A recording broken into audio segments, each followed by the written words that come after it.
I didn't realize how deep the hole was until the third credit card company called me past midnight. I'd answered out of habit, sleep-deprived, disoriented, hoping it was a mistake. "Is this Mrs. Carla Weston? We're calling regarding your overdue balance of £4, 823.78. The words didn't land at first. I had never owned a Barclay card, but my name was on it, and two others, and a line of credit I never applied for.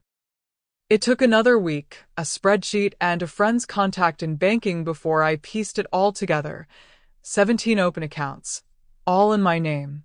Over £70,000 in debt. Every charge traceable to one man, him. If you've ever been left to clean up someone else's mess, like, subscribe, and stay for what happens when dignity becomes the greatest comeback. My husband, Tom, and I had been married for 14 years. We had a daughter, a modest home, and a rhythm that, until recently, felt like routine, not decay.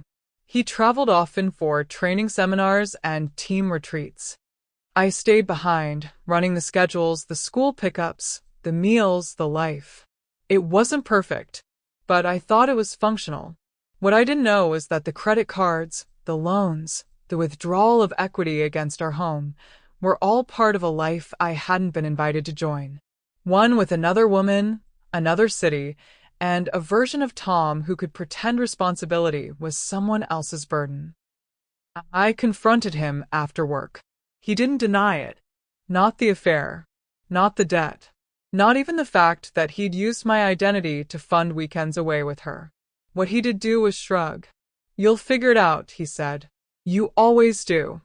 3 weeks later, I was standing on a friend's guest room carpet, looking at 2 garbage bags of clothes and a printed folder labeled Debt Recovery Plan, Personal.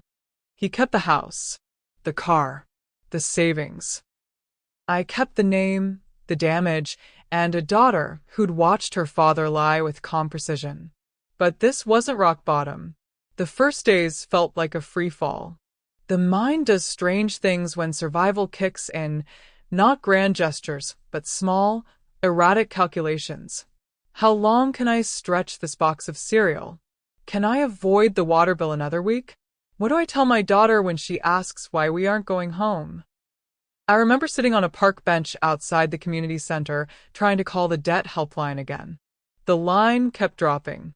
My hands were shaking so badly, I had to steady them on my thighs. And yet, something inside me refused to dissolve. I started treating the debt like an illness, clinical, trackable, a diagnosis I hadn't asked for but would understand on my terms. I created a spreadsheet. Every card, every creditor, every minimum payment, and APR. My friend, Lisa, introduced me to a nonprofit that specialized in financial triage. A counselor there, George, didn't flinch when he saw the numbers. He just said, "This is survivable, but not if you treat it like a secret."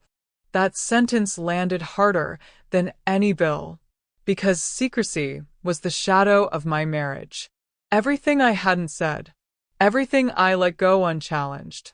The times I let work trip mean something noble. The way I accepted silence in place of honesty. So I started talking. To the bank. To a lawyer. To my daughter, who was just old enough to know something had collapsed. And slowly, one concession, one deferred payment, one community grant at a time, I began to breathe again.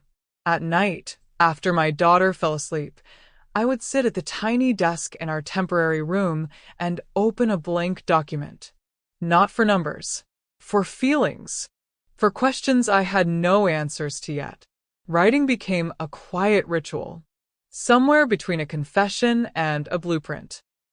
That's when the idea started forming, not all at once, but in phrases. What if the healing I needed could be what I built next? I didn't know yet what shape it would take, but I knew it would come from the very space where I had once felt most alone. Not yet.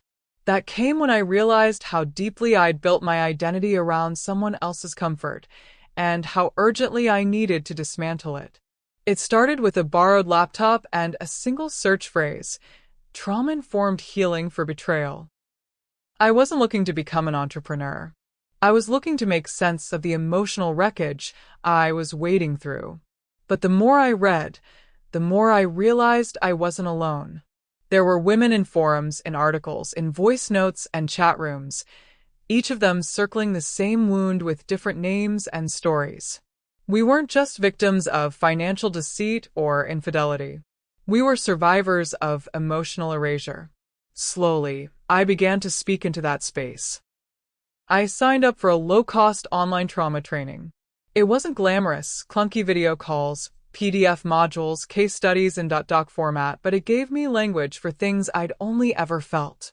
I poured every spare hour into it. At night, I studied after my daughter slept. In the morning, I applied what I learned to myself, to how I parented, to how I handled every phone call with another creditor. And then something shifted. Other women, friends, old coworkers, acquaintances began to reach out. How are you staying so calm? You look lighter. Can we talk? So I began coaching. Informally at first. A Zoom call here. A coffee date there. Then came the first client who offered to pay. You helped me more in 2 weeks than my counselor did in months, she said. Send me your rates. I didn't have any, but I opened a PayPal account that night. I called it Clean Space. A digital sanctuary for women rebuilding after betrayal, part coaching, part support, all grounded in truth. I built the site myself, recorded videos, wrote guides, set up sliding scale payments because I remembered what it was like to choose between therapy and groceries. And slowly, what started as a whisper of survival became something louder. A business, a community, a life I had never imagined, built from the very ground he had tried to leave me buried in. The envelope arrived on a Wednesday, addressed in his handwriting. I hadn't seen it in over a year. Rounded loops, just slightly arrogant in the way his T's towered over the other letters. It smelled like cologne I no longer missed. Inside was a typed letter and a business card. Tom had started something new, some consultancy for real estate financing, as if the man who once siphoned £70,000 from his wife's name had the credibility to coach others on trust. His letter read like a strange blend of apology and resume. He hoped I was doing well, had always believed in my strength, and wanted to share a potential opportunity to partner on something educational, something meaningful. My stomach turned as I read the paragraph twice, then once more, trying to figure out what was real. There it was. His attempt to latch onto the new life he never expected me to build. The same man who left me with debt, a child, and a shredded reputation, now wanted a seat at the table I had built from scratch. I folded the letter once and set it aside. Then I opened my laptop and wrote my own letter. Not to him. To my audience, to the thousands of women who now followed Clean Space.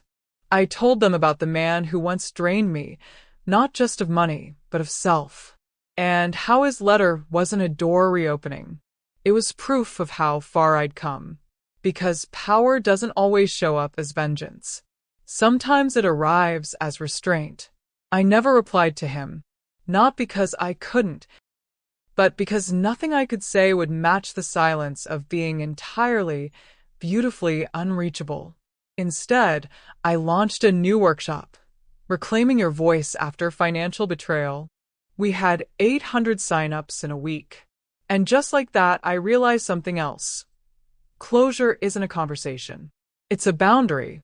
2 years later, I walked onto a small stage in London, greeted by a standing room of women, coaches, therapists, and survivors. The Clean Space Summit was something I dreamed of, but never out loud. On paper, it was a trauma-informed empowerment conference. But to me, it was something else entirely. A gathering of women who had turned pain into practice, silence into strategy. I didn't start my talk with statistics or credentials. I started with the story of a woman who once answered her phone to a debt collector in the middle of the night. I didn't use Tom's name. I didn't need to. He was just the backdrop. The collapsed scaffolding I had stepped over to build something whole. Clean Space now had clients in 5 countries, a paid staff of 6, and programs in schools for young girls learning emotional literacy before heartbreak found them. We offered scholarships for single mothers, a digital clinic for women recovering from financial abuse, and a mentorship circle that didn't just support healing, it monetized expertise. Survivors became specialists. Pain became profession. And me? I had no debt, no husband, and no bitterness. Just a business built on truth. After the summit, I returned to my small but light-filled home. My daughter was in the kitchen, baking. She asked if I'd gotten nervous on stage. I told her the truth. I used to be afraid of being seen.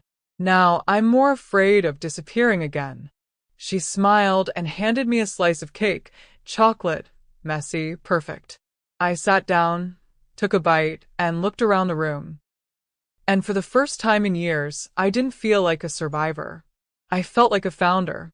If you've ever been broken but built something better, like subscribe and stay for stories where reinvention speaks louder than revenge.